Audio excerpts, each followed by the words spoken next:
Ya, halo semuanya, selamat datang dalam video e-learning mata kuliah komunikasi keamanan. Semoga teman-teman semua berada dalam keadaan sehat walafiat ya. Pada pembahasan kita sebelumnya, teman-teman sudah mempelajari mengenai wacana keamanan cyber atau cyber security serta bagaimana kerangka sekuritisasi bekerja dalam fenomena keamanan cyber gitu ya, atau dalam cyberspace. Pada pembelajaran kita kali ini, kita akan lebih banyak berfokus pada bagaimana perkembangan sosial media dan fenomena di dalamnya mempengaruhi studi keamanan dan komunikasi keamanan gitu ya.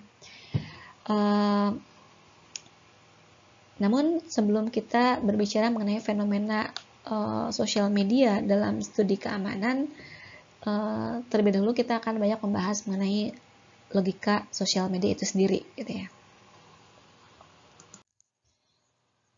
Nah, ketika kita berbicara mengenai fenomena media sosial dengan beragam platformnya, banyak para scholars yang mulai melihat kemunculan media sosial ini dalam pandangan yang kritis ya.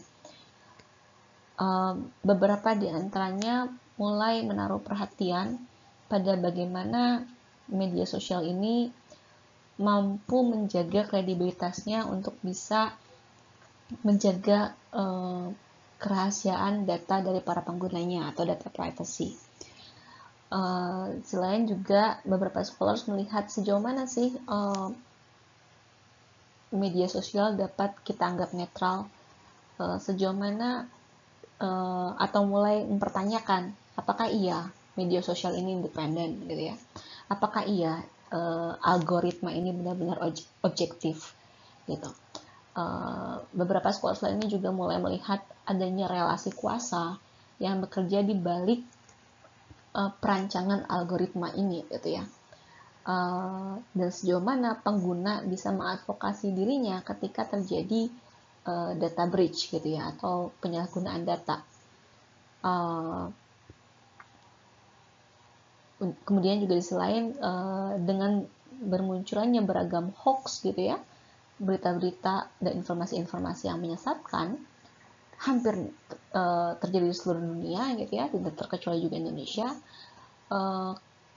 Peran media sosial yang seringkali mengamplifikasi atau memperkuat kemunculan hoax-hoax ini gitu kan, juga mulai dipertanyakan sejauh mana mereka bisa bertanggung jawab untuk bisa memfilter dan memastikan bahwa platformnya itu menjadi platform yang menyebarkan berita-berita yang atau informasi-informasi yang benar gitu ya, dan sejauh mana media sosial itu ikut berperan dalam mereduksi informasi-informasi yang menyesatkan. Nah, perbincangan-perbincangan ini mulai hangat gitu ya, kita dapati di berbagai analisis dalam literatur akademik. Namun juga tidak kita pungkiri kritikan-kritikan ini juga muncul di tataran media gitu ya, ketika kita membaca pemberitaan.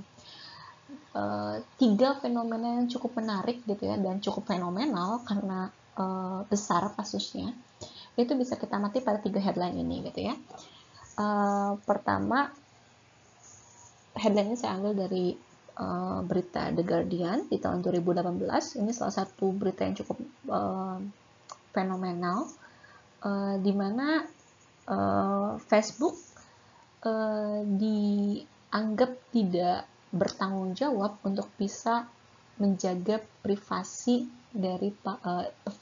data dari para penggunanya gitu, dimana pada tahun 2018 terbongkar bahwa Facebook membiarkan data-data yang, dan itu ratusan juta data yang ada dalam korpusnya itu bisa diakses oleh Cambridge Analytica gitu ya, Cambridge Analytica ini adalah perusahaan data analis yang kala itu bekerja sama dengan Facebook.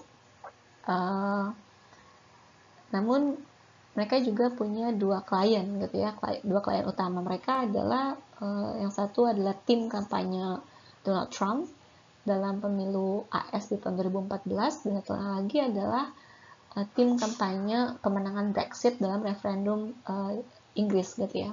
Brexit ini adalah wacana wacana mengenai keinginan dari beberapa atau dari sebagian besar warga Inggris Raya untuk keluar dari keanggotaannya di Uni Eropa gitu. Nah, di sini pemberitaan ini berbicara mengenai sejauh mana Facebook dinilai tidak sama sekali lepas tangan gitu ya untuk bisa mencegah terjadinya data breach ini gitu. Bahkan lebih jauh ketika teman-teman pada penjelasan terstruktur sebelumnya, teman-teman juga sudah saya minta untuk melakukan analisis kritis terhadap film The Great Hack. Teman-teman di sana bisa melihat bagaimana mekanisme algoritma pada Facebook itu bekerja untuk bisa mengkuantifikasi dan menggali data-data pribadi kita yang isinya itu adalah menceritakan ya informasi-informasi personal kita gitu ya. Melalui data-data yang kita hadirkan di Facebook, pihak-pihak seperti Cambridge Analytica bisa melakukan profiling gitu ya dari para pengguna Facebook gitu. Profiling ini pada kasus Cambridge Analytica digunakan oleh Cambridge Analytica untuk bisa melihat bagaimana para pengguna Facebook yang ada di Amerika Serikat, yang pada saat yang sama juga mereka punya status sebagai US voters, yaitu para pemilih di Amerika Serikat, untuk bisa melihat kecenderungan ideologi, kecenderungan pandangan hidup, pandangan politik mereka, yang itu bisa menjadi informasi-informasi berharga gitu kan bagi katakanlah dalam contoh ini adalah tim-tim kampanye gitu yang bisa mendeteksi sejauh mana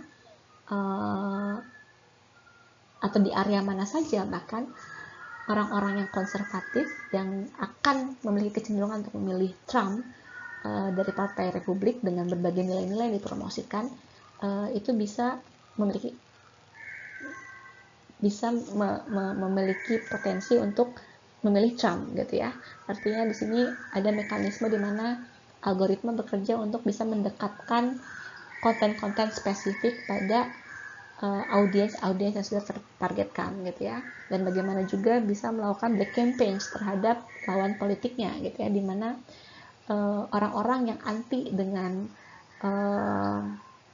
LGBT misalnya atau anti dengan wacana-wacana aborsi di Amerika Serikat kemudian akan disuguhkan dengan wacana-wacana mengenai lawan politik Trump kala itu yaitu Hillary Clinton yang mendukung aborsi, yang mendukung LGBT misalnya, sehingga pembentukan opini publik melalui mekanisme algoritma dan pembacaan profil para pengguna Facebook itu menjadi data yang sangat berharga bagi pihak-pihak seperti Cambridge Analytica atau bagi para klien mereka gitu ya. Nah di sini Facebook dinilai tidak bertanggung jawab, bahkan memiliki kontribusi besar terhadap hilangnya kepercayaan publik terhadap demokrasi di Amerika Serikat, bahkan di Inggris, gitu ya. Nah, pada kasus lainnya kita juga melihat misalnya di CNN gitu ya. Nah, ini cukup kompleks juga. Mungkin teman-teman tidak terlalu aware karena ini sudah lama, di tahun 2012. Dia berkenaan tentang bagaimana insiden tersebarnya sebuah Facebook invitation untuk pesta ulang tahun seorang remaja putri gitu ya, seorang remaja perempuan maksudnya, itu melakukan Sweet 17, melakukan pesta Sweet 17 maksudnya, dan tidak sengaja membuat undangan yang sifatnya untuk kalangan terbatas menjadi publik di Facebook gitu. Nah, tapi insiden yang tampak sepele ini ternyata bisa berakhir pada munculnya antusias yang sangat besar, ribuan orang di seluruh Belanda. Jadi terjadi di kota Haren di Belanda. Nah, ini akhirnya berakibat pada antusiasme para pengguna Facebook di Belanda untuk datang menghadiri invitation tersebut gitu ya. Nah, tapi bukan belaka karena mereka ingin mengikuti pesta ulang tahun, tapi ternyata pada saat yang sama di tahun 2012 juga Hollywood baru mengeluarkan satu film yang berjudul Project X yang isinya berkaitan tentang bagaimana tren hedonisme, pesta pora, pesta seks, pesta narkoba, dan pesta alkohol gitu ya di Amerika Serikat gitu ya. Nah, film itu yang sudah cuma sekedar film di Amerika Serikat sendiri pada tahun 2012 menjadi suatu permasalahan gitu ya, menjadi suatu isu sosiokultural juga karena banyak para pemuda yang mengimitasi film tersebut gitu ya. Dia menjadi bad influence gitu di Amerika Serikat sendiri. Pasca penayangan Project X banyak terjadi ya Project X di berbagai distrik-distrik lokal di Amerika Serikat yang berujung pada kericuhan, ya pesta pora, pesta seks, pesta narkoba, dan berakhir pada pengrusakan fasilitas umum gitu ya, bahkan pengrusakan terhadap rumah tetangga misalnya. Nah, di Belanda Project X yang berawal dari film juga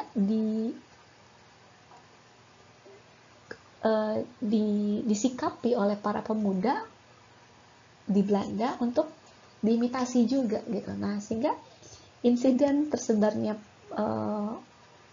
undangan ulang tahun si remaja putri ini berakhir pada viralnya sebuah wacana pembentukan Project X ala Haren gitu ya.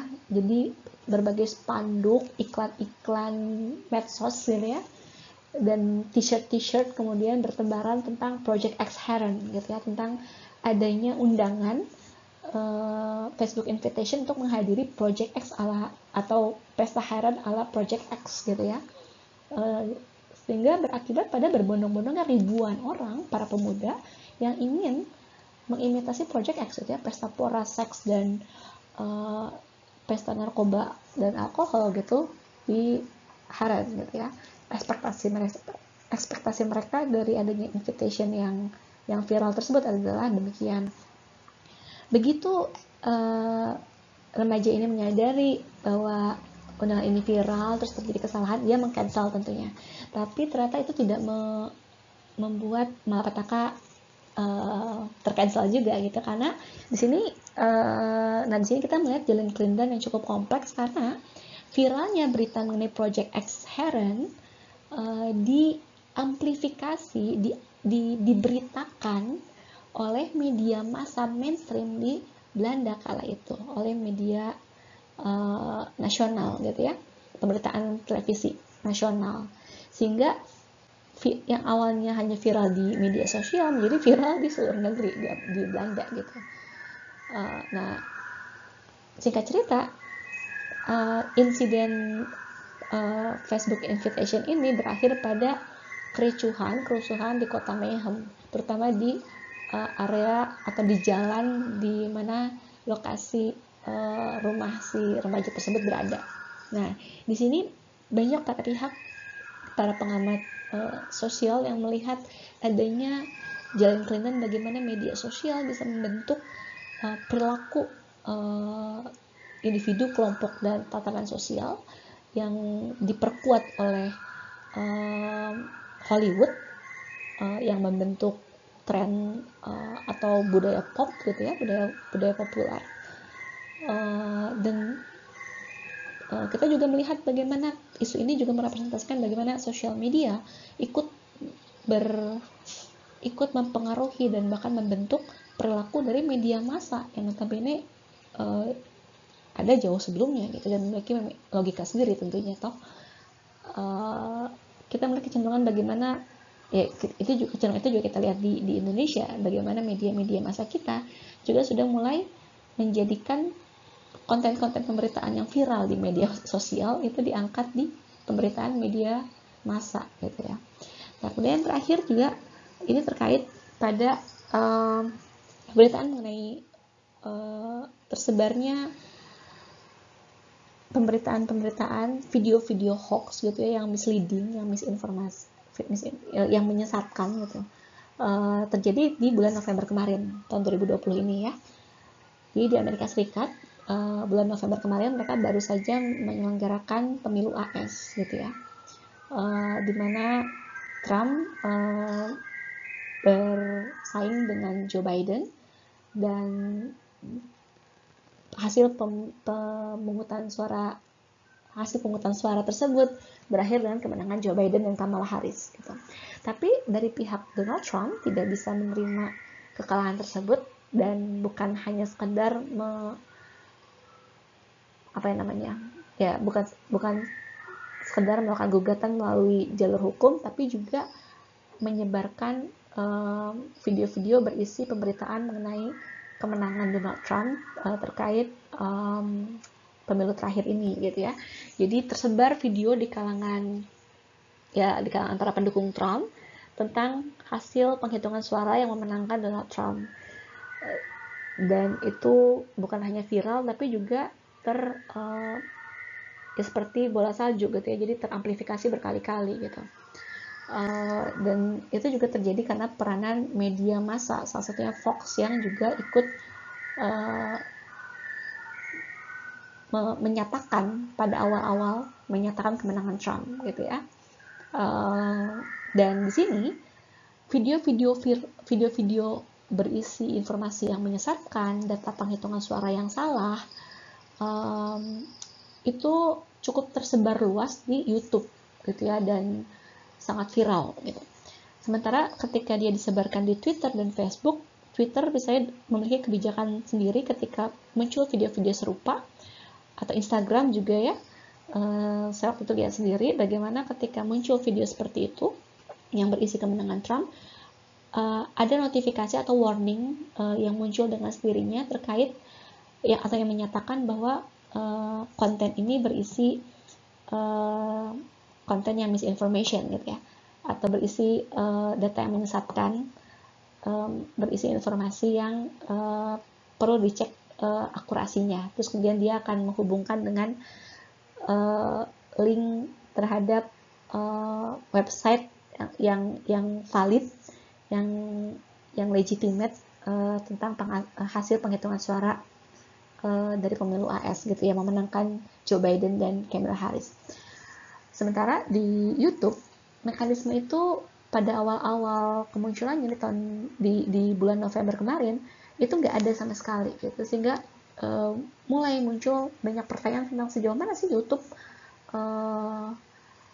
bertanggung jawab terhadap tersebarnya video-video hoax, tersebarnya misinformation di platformnya sendiri gitu. Nah, ini menjadi fenomena-fenomena ini menjadi hirauan dari banyak scholar tentang pertama tentang bagaimana media sosial itu semakin menunjukkan kekuatan yang awal tidak terlihat sekarang menjadi sangat dominan atau sangat profound dalam mempengaruhi, membentuk dan mengubah tatanan sosial gitu ya.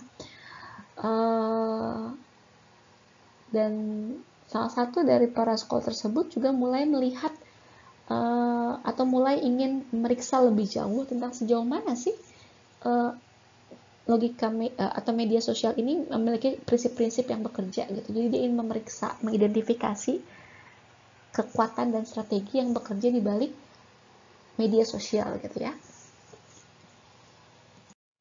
Nah, yang kemudian dikenal dengan konsep logika media sosial. Jadi beberapa scholar tersebut adalah James Van Dyke dan Thomas Paul. dua scholars ini di tahun 2013 menelurkan artikel ilmiah mereka yang mencoba untuk menteorisasikan mengenai konsep logika media sosial. Tujuannya adalah untuk memahami kekuatan dan strategi yang memungkinkan media sosial itu mempengaruhi dan mengubah tatanan sosial gitu ya, seperti tadi sudah kita bicarakan. Namun dalam membangun teorisasinya, Van Dijk dan Paul meminjam kerangka logika media massa yang sudah dikembangkan terlebih dahulu oleh Altier dan Snell di tahun 79 dan cukup berpengaruh terhadap wacana media ya.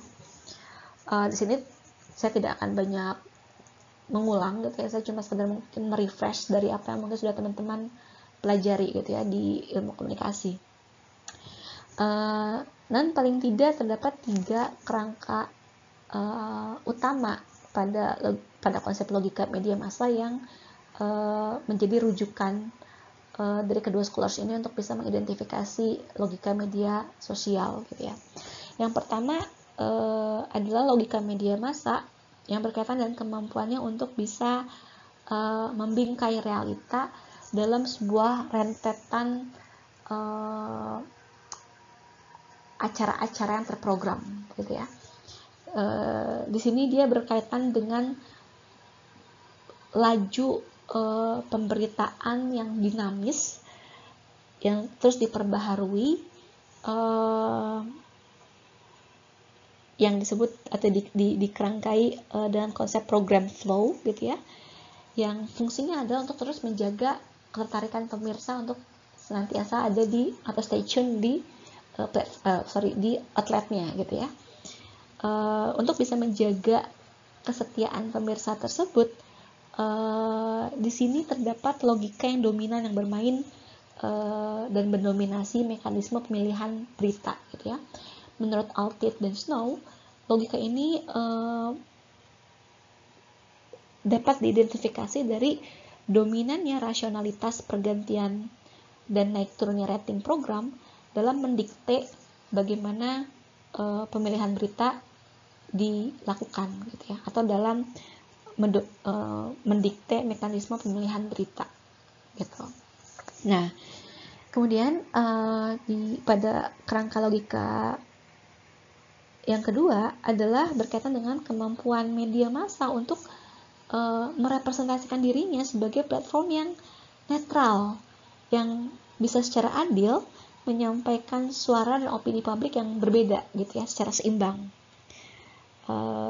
Jadi dia mampu merepresentasikan dirinya sebagai media yang independen, bahkan independen dari kepentingan pemerintah maupun korporasi. Padahal pada realitanya logika media massa justru bekerja sebagai mekanisme filter, di mana dia mengangkat atau memperbesar exposure suatu pihak tertentu, suatu topik tertentu, suatu opini tertentu untuk bisa membentuk opini publik gitu ya. Dan di sisi lain kita juga melihat bagaimana media massa baik di Indonesia maupun di luar negeri gitu ya, kita bisa lihat di Amerika Serikat paling gampang, sekarang sudah tidak lagi bisa dibedakan dari dari entitas politik praktis gitu ya, dimana kita bisa melihat informasi-informasi yang disampaikan oleh media massa itu menjadi sangat partisan gitu ya. Kalau di Amerika Serikat kita bisa pantau dari bagaimana pemberitaan Fox itu menjadi sangat lekat dengan nilai-nilai yang dipromosikan oleh Partai Republik gitu ya. Sementara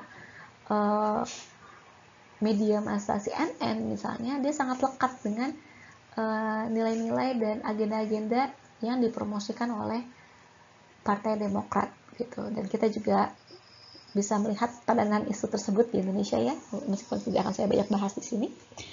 Nah, dalam hal ini kesan netralitas media dan independensi media ini diaktifkan melalui beberapa strategi. Di antaranya adalah yang paling menonjol adalah dengan memunculkan para pakar gitu ya, dengan mementaskan para pakar untuk berbicara dan menyampaikan opininya atas nama institusi atau lembaga tertentu gitu ya. Dan kedua adalah dengan menampilkan figur publik yang meskipun tidak punya knowledge, meskipun tidak punya kepakaran, tapi dia memiliki popularitas untuk bisa diterima di kalangan audiens. Artinya dia punya kapasitas untuk melakukan kapasitas engagement gitu dengan audiens untuk bisa mengakumulasikan popularitas dan mass attention gitu ya, atensi publik gitu. Nah, kerangka yang ketiga adalah berkaitan dengan kemampuan media massa untuk bisa melegitimasi dirinya sendiri melalui mekanisme rating atau polling atau jejak pendapat gitu, dan beberapa mekanisme survei lainnya yang digunakan sebagai alat legitimasi untuk mengesankan bahwa konten yang dihadirkan adalah sesuai dengan permintaan audiens, bahwa pemberitaan yang dihadirkan itu tidak ada sama sekali kaitannya dengan agenda setting, tapi semata-mata merespon permintaan pemirsa gitu ya. Nah, kesan-kesan itu ditonjolkan dengan tadi mekanisme sistem rating yang menjadi mungkin di awal-awal kemunculannya dia menjadi instrumen utama gitu ya yang mengarahkan atau steering arah pemberitaan di media massa. Nah, tadi kita sudah membahas tentang bagaimana logika media massa membantu kedua scholars untuk bisa mengkerangkai teori logika media sosial gitu ya, yang bisa diidentifikasi melalui 4 komponen utama gitu ya, menurut Van Dijk dan Paul, yaitu pertama adalah programmability, kedua adalah popularity, ketiga connectivity, dan keempat adalah datafication. Nah, pertama kita akan bahas dulu programmability. Jadi programmability ini bisa kita anggap dia mengadaptasi konsep programming pada media massa gitu ya. Kalau di media massa kita mengenal konsep programming, dia menghubungkan antara komponen atau elemen konten pemberitaan dengan audiens gitu ya. Nah, di social media kita mengenal programmability yang menghubungkan menghubungkan antara kode atau algoritma yang dia merepresentasikan programmer dan kita pengguna user gitu. Nah, programmability secara sederhana bisa kita definisikan sebagai interaksi atau lintasan dua arah gitu ya, two-way traffic antara user dan programmers gitu. Di mana programmer melalui algoritma dan interface-nya dia berperan dalam membentuk interaksi sosial kita di platform media sosial dengan menghadirkan interaksi-interaksi sosial kita yang kita lakukan sehari-hari di dunia nyata pada platform media sosial gitu ya, melalui interface-nya. Kita suka berteman, kita suka berbagi, kita suka ngasih tips-tips misalnya, kita suka komentar gitu ya. Nah, semua itu kemudian diimitasi, dirancang agar terrepresentasikan pada berbagai aktivitas di media sosial. Tapi nggak hanya sampai di sana. Kode atau programmer dalam hal ini dia mempengaruhi, bahkan jauh dari sekedar mempengaruhi platform. Dia bisa mengekspor nilai-nilai sehingga muncul suatu konsep di mana programmer itu mampu, atau dalam hal ini algoritma platform, memiliki pengaruh untuk bisa mengubah, membentuk, dan mengkonseptualisasi ulang interaksi sosial kita gitu ya.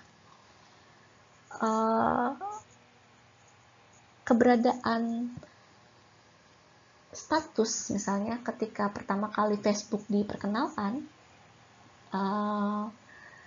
akhirnya membuat orang-orang merasa tidak komplit gitu ya, atau tidak bisa mengawali harinya tanpa bikin status dulu gitu.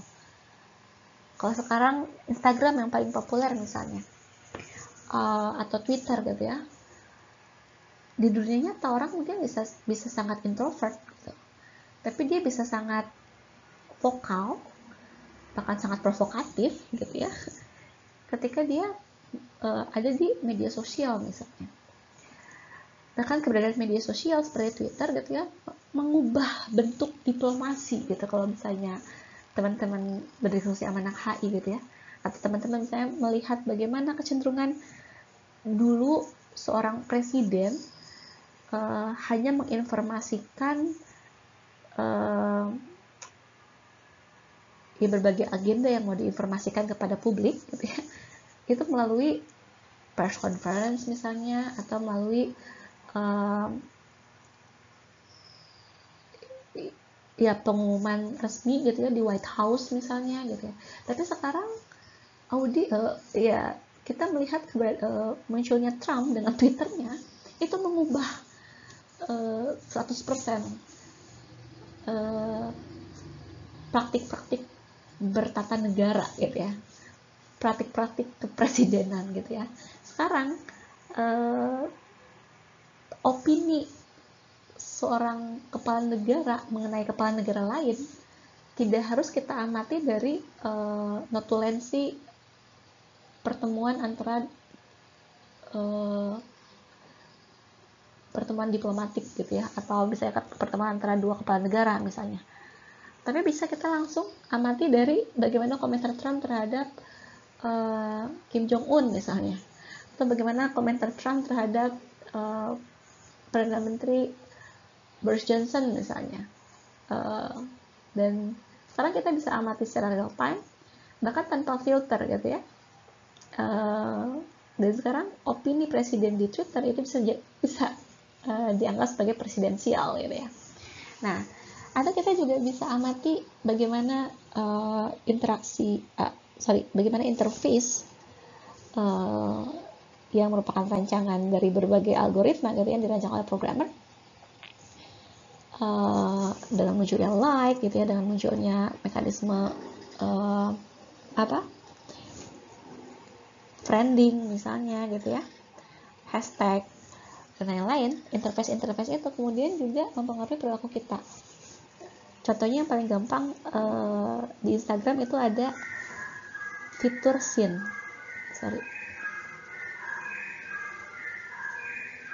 di DM ya, atau kalau di WhatsApp itu fitur centang biru. Nah, ya kan? Dulu kita kalau bisa ngirim pesan nunggu sejam 2 jam gak ada masalah, ya kan? Nunggu direspon maksudnya. Tapi sekarang kita kirim pesan 30 detik atau semenit gitu ya, si orang tersebut gak bales gitu ya, padahal udah baca pesannya, karena kita tahu sudah ada centang biru tadi, kita bisa baper, ya kan? Temenan bisa konflik kan gitu ya.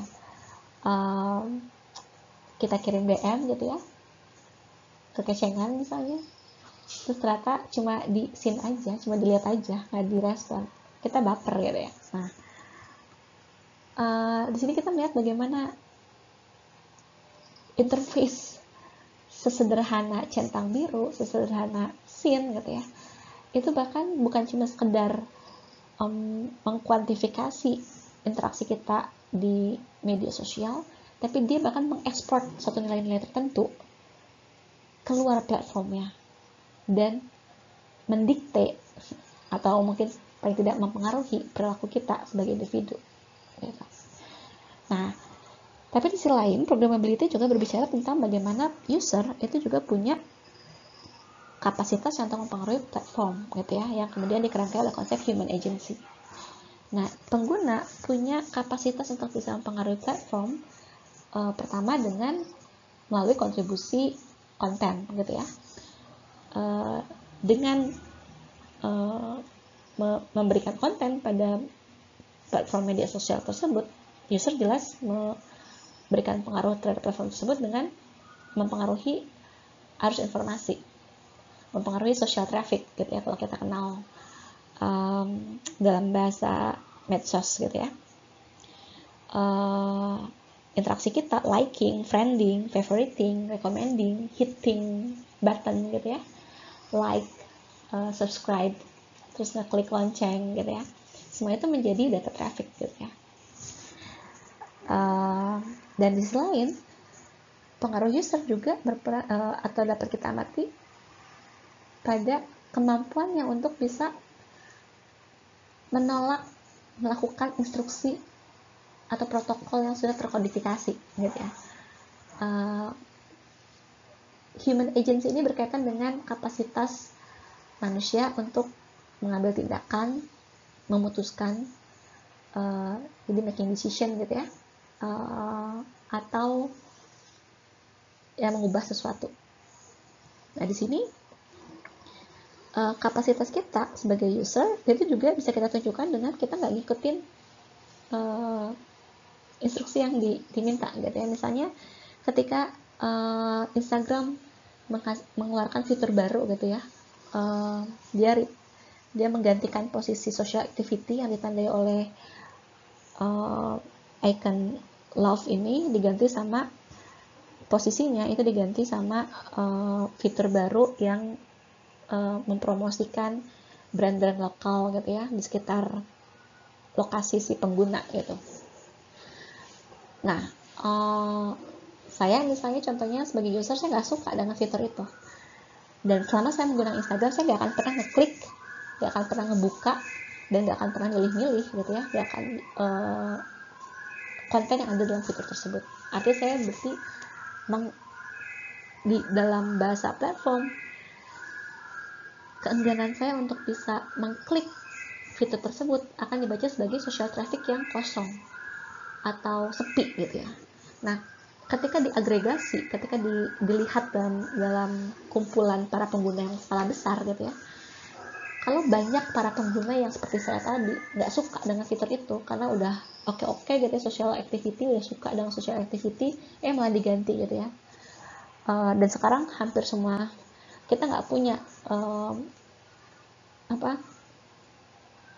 sosmed yang nggak ada fitur belanjanya gitu ya. Semua sosmed sekarang punya fitur belanja dan itu menyebalkan gitu. Nah, kalau kita bisa menunjukkan feedback itu dalam skala agregat gitu ya, bahwa fitur itu fitur yang tidak kita minati, maka dengan sendirinya platform tersebut akan melakukan adjustment gitu, akan melakukan penyesuaian, karena dia melihat bahwa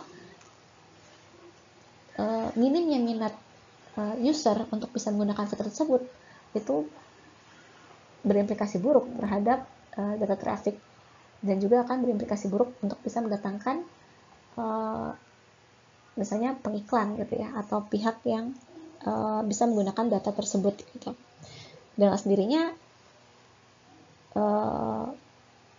ya platform bisa mereduksi fitur tersebut gitu. Dan kita juga melihat bagaimana perkembangan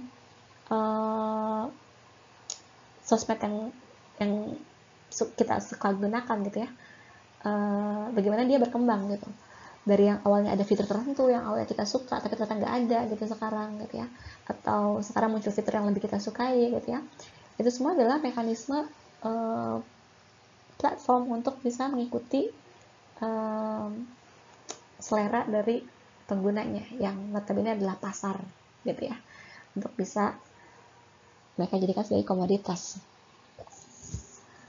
Nah, jadi ya itu adalah logika programmability. Selanjutnya adalah logika popularity. Nah, logika popularity ini yang bekerja dalam media sosial dapat dikatakan mengadaptasi strategi dan taktik popularitas yang sudah digunakan oleh media massa sejak lama gitu ya. Nah, dalam logika media massa, logika popularitas yang terhubung pada fungsinya untuk membentuk opini publik itu termanifestasi pada dua komponen utama, yaitu pertama adalah penggunaan public figure atau selebritis gitu ya, yang dia berperan sebagai media personalities. Fungsinya adalah untuk mengangkat popularitas dan mengakumulasi atensi publik. Nah, dan kedua adalah melalui strateginya dalam membentuk agenda setting, yaitu dengan mengangkat satu topik tertentu dalam atensi publik gitu ya. Fungsinya adalah tentunya untuk membentuk opini publik. Nah, logika ini paling gampang kita amati pada misalnya tren mekanisme ranking gitu ya, seperti 100 most influential people gitu ya, atau kalau di Forbes itu ada 30 under 30s gitu ya, jadi 30 orang di bawah usia 30 yang dianggap paling sukses secara finansial misalnya. Nah, itu adalah mekanisme untuk bisa memunculkan media personalities, dan di sisi lain juga untuk bisa mengangkat popularitas dari media tersebut gitu. Nah, logika yang sama juga dapat kita amati bekerja pada media sosial gitu ya,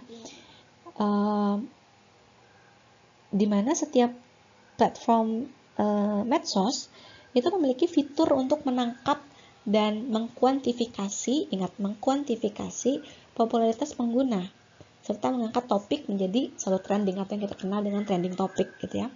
Jadi kalau di Facebook kita mungkin teman-teman pernah dengar juga ada Facebook EdgeRank gitu ya.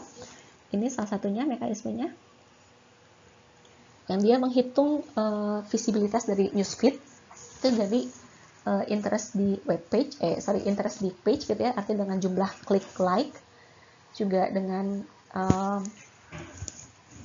post performance, sejauh mana dia di share gitu ya, terus dilihat lagi dengan tren pada lini masa sebelumnya, performanya gimana gitu ya, kemudian juga dari tipe kontennya.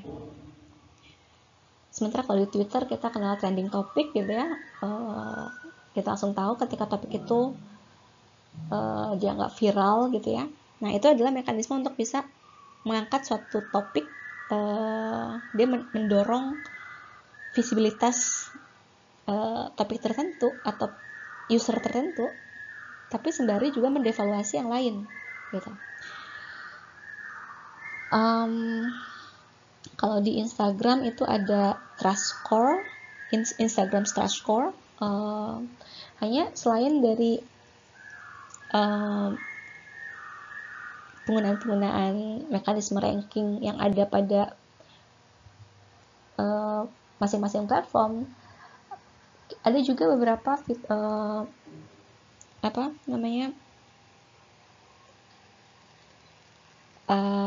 fitur yang dia hadir untuk menghitung skor media sosial atau mengkuantifikasi data di media sosial secara umum gitu ya. Di antaranya adalah Cloud ini, tapi ini udah nggak ada sejak tahun 2018, kayaknya udah di shutdown.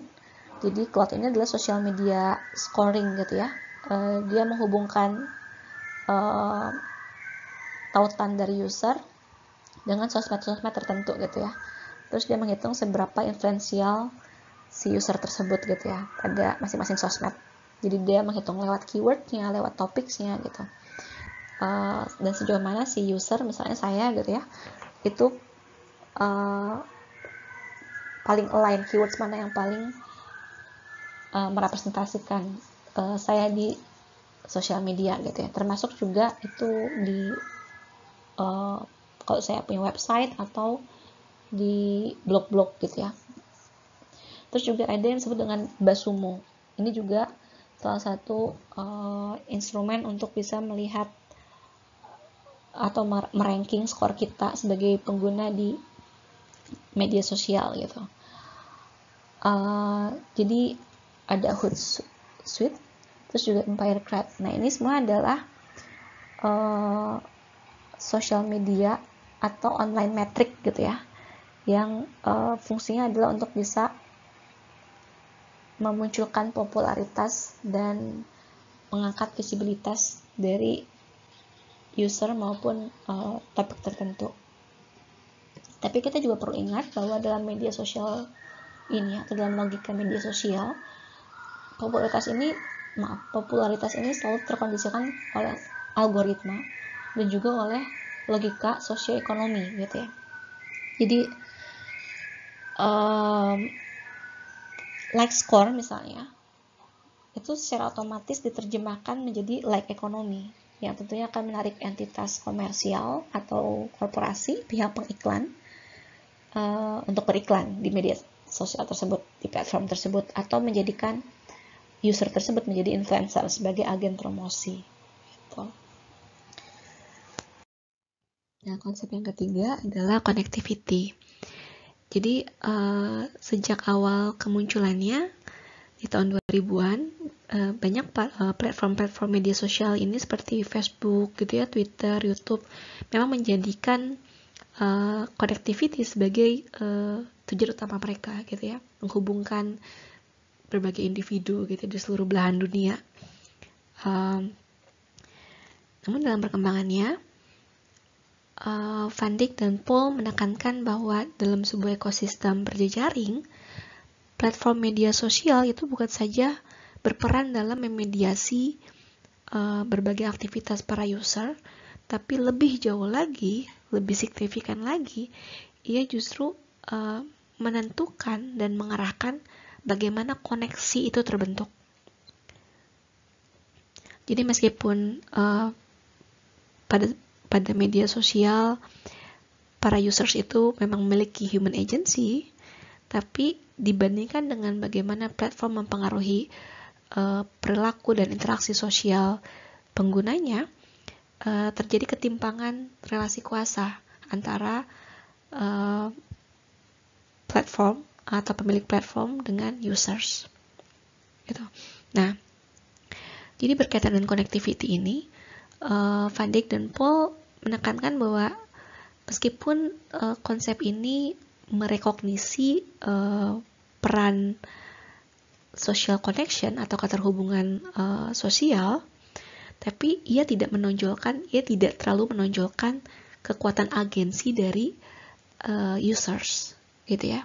Alih-alih justru ia menekankan pada hubungan tripartit, hubungan timbal balik antara tiga aktor ini, yaitu pengguna, platform atau pemilik platform, dan advertiser, para pengiklan, gitu ya. Nah, jadi di sini ada dua logika bipolar, ada logika bipolar yang terkandung atau terrepresentasi pada konsep connectivity, yaitu konsep human connectedness dan konsep atau logika network customization.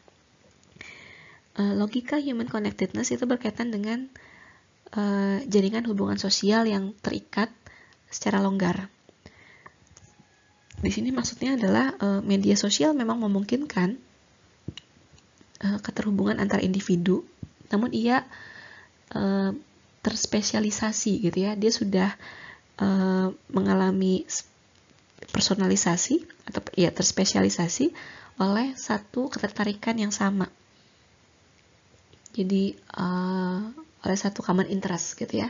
Entah karena kita punya minat yang sama, konten yang sama gitu ya. Dan ya hal-hal seperti itu. Nah, jadi dalam hal ini media sosial menawarkan penggunanya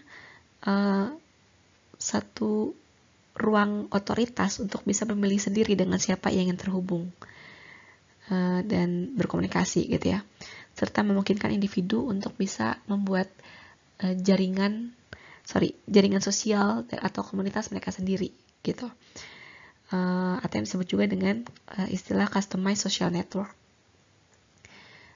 Hanya di sini perlu dibedakan dengan konsep social network yang kita pahami pada kerangka sosiologi gitu ya. Social network yang terbentuk dalam logika media sosial dia lebih berputar di sekitar individu gitu ya, alih-alih berpijak pada grup atau lokalitas gitu. Nah, sementara jadi kalau yang pertama, logika ini lebih berfokus pada si individu. Logika ini berkaitan dengan users. Nah, logika yang kedua itu adalah network customization, atau yang disebut juga dengan automized personalization atau personalisasi terotomasi. Nah, di sini logika yang lebih banyak bermain adalah logika commerce gitu ya. Logika dari pihak komersial, entitas komersial. Jadi di sini dia menekankan pada upaya pencocokan konten yang didasarkan pada asumsi mengenai kebutuhan individu pengguna gitu. Jadi setiap kita menggunakan media sosial gitu ya, kita curhat, kita bikin status gitu ya, dengan sendirinya kita sebenarnya sedang memberikan data tentang siapa diri kita, apa yang kita suka. Nah, data-data itu menjadi data-data yang berharga untuk bisa digunakan sebagai informasi untuk marketing gitu. Jadi ketika saya mengklik misalnya gambar tas gitu ya di Shopee gitu ya, dengan sendirinya algoritma akan membaca jejak digital saya, dan kemudian di berbagai platform media sosial yang lain gitu ya, nggak ada hubungannya dengan Shopee, saya juga akan ditawarkan banyak advertisers yang berkaitan dengan tas atau brand-brand serupa gitu. Nah, di sini mungkin teman-teman sudah punya banyak pengalaman ya soal bagaimana personalized ads bekerja gitu. Jadi network customization ini paling gampang kita lihat pada fenomena personalized ads gitu ya. Kalau kita buka Google, dia memberikan kita pilihan terms and condition gitu kan. Apakah kita mau menerima all cookies gitu ya misalnya. Kemudian juga ada terms and condition yang kita bisa pilih untuk tidak digunakan gitu. Jadi uncentang. Jadi tidak mencentang gitu ya. Pilihan personalized ads gitu. Di mana dalam hal itu platform media sosial itu akan menggunakan data-data kita untuk bisa melakukan personalisasi dan menawarkan kita iklan-iklan yang sesuai dengan apa yang kita suka, sesuai dengan konten yang kita input ke dalam media sosial gitu. Nah, jadi di sini konsep network customization itu berkaitan dengan kemampuan media sosial untuk mengkoneksikan secara algoritmik antara pengguna dengan konten, dan dia menghubungkan antara kebutuhan individu pengguna dengan kepentingan advertisers gitu. Jadi di sini keterhubungan antar users, antar platform, antar user dengan advertiser itu semuanya dikendalikan secara komersial dan teknologis atau secara algoritmik, namun dia semakin lama semakin tersamar gitu ya. Kita ngerasanya itu secara otomatis muncul begitu saja gitu ya, itu kan algoritmik gitu ya. Kita semakin tidak menyadari adanya peran yang tadi kita bahas sebelumnya, human editorial gitu ya. Nanti kita akan bahas terus bagaimana personalized ads itu bekerja gitu ya. Itu akan dijawab pada logika berikutnya, yaitu datafication.